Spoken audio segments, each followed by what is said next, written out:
But let's imagine what the ancestors of the squid and octopus did when they got to this junction point here. They just happened to go on up this way, and they started evolving a lens, and we did at a different time in history. How might the lens have evolved? Well, let's imagine that it started with just a single transparent sheet of some transparent material. And all that this was doing, it's not a lens yet, all that it's doing is protecting the eye. In Nautilus, seawater flows right inside the eye. This animal now has some protection. And the eye is really just the same as though there wasn't any transparent material there. Now, we're going to use an optician's set of lenses here. It would be nice to be able to have just one bit of transparent material which we would then squeeze and make thicker. But we can't do that, so we're going to replicate that effect by a whole series of little lenses. So this is the next stage in evolution. This animal here, let's get an image of that. Okay, that's a rather better and above all brighter image of the hand. Let's have the next lens in.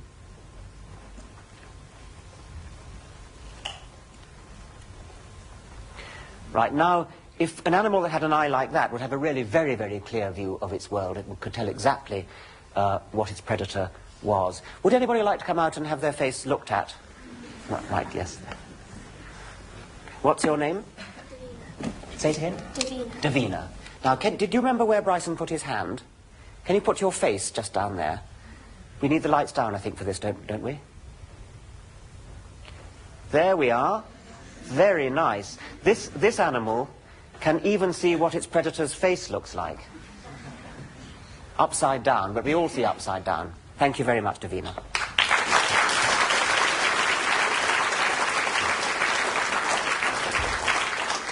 So we have a gradual pathway all the way up Mount Improbable from no eye to an eye. But has there been enough time for the evolution of the eye? Well, recently a Swedish scientist called Dan Nilsson has tried to answer that question. He did pretty much the same as we've just been doing here, but he did it with a computer. So instead of growing up in big steps, as we have to do with our wooden model, he was able to do it in very small steps on his computer. In fact, very small steps indeed, deliberately. He assumed that each step, which means each mutation, caused only a 1% change in the size of something, like, say, the steepness of a cup. He also devised a way of measuring the efficiency of an eye. He did this by telling the computer to measure various things about the eye that it had just drawn itself. And then the computer worked out, using the rules of physics, how good an image that eye would be capable of producing. And the question was, with those rules built into it, would there be a smooth gradient of improvement, starting out with a flat retina and ending with a proper eye like ours? And you've guessed it, the answer is yes. This was Nilsson's starting point, with just a flat retina under a flat transparent layer. And now let's just run the simulation of, these are the successive stages that Nilsson got, and they're pretty similar to the successive stages that Bryson got with his model. So far we haven't learned anything that we didn't already know. There is a smooth progression up Mount Improbable for the eye. But Nilsson went on to estimate how many generations it would take to accomplish this evolution. In order to do this, he had to make some more detailed assumptions. I won't bother you with exactly what they were. All you need know is that they were quantities which geneticists out in the field can measure and have measured. And Nilsson put into his computer model values of these quantities that were conservative. Conservative means that he was erring on the side of deliberately biasing his calculation to make it slow, to give it an estimate on the slow side of evolution, make evolution come out slower than it might otherwise have done.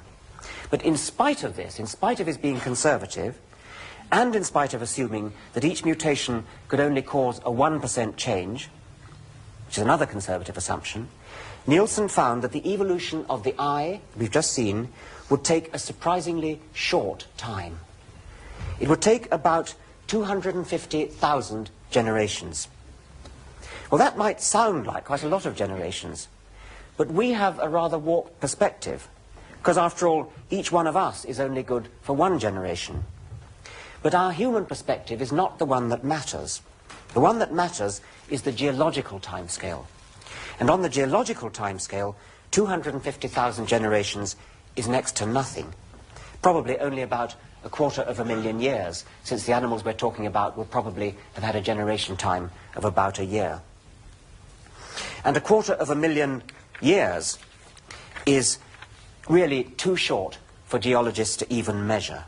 It's like trying to count seconds using the hour hand of your watch. So there really was no need for Darwin to shudder. Half an eye is better than no eye. Half an eye is better than 49% of an eye. 1% of an eye is better than no eye at all.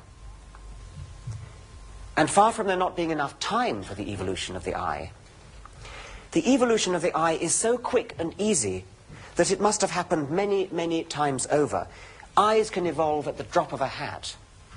And in fact, if we look around the animal kingdom, there are lots of different kinds of eyes dotted around, and each of them is different.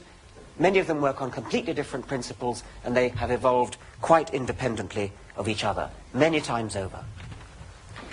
This is the shell of a scallop, a kind of shellfish. These things are not pearls, they're eyes. But they're a very different kind of eye from anything we've seen and anything that we normally think about. Those eyes are reflector eyes. They have mirrors instead of lenses. Each one of these is a little curved mirror which works like the Jodrell Bank telescope and forms an image in the way that a reflecting telescope does, not in the way that our eyes do. This is a compound eye of an insect. Each one of these little facets is one little eye, and the whole assembly together is interpreted by the brain to make one big image. Next eye, next one. These headlights belong to a spider. Once again, this is entirely independent evolution of the eye. It's nothing to do with the other eyes that we've seen. And next, and finally the eye of a squid.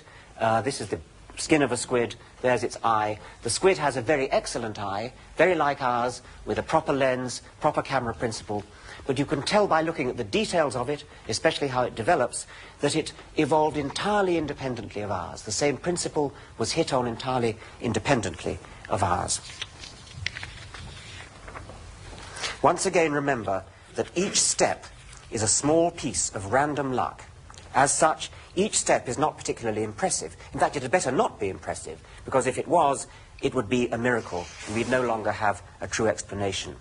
The whole point of evolution is that it gets us up Mount Improbable without miracles.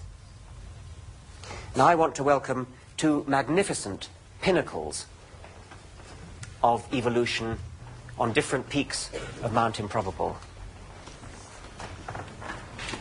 This is an imperial eagle, and this is an eagle owl.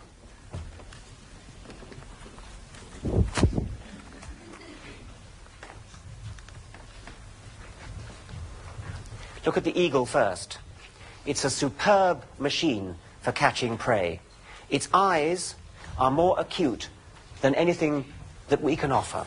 We have no idea of acuity of vision like the eagle has.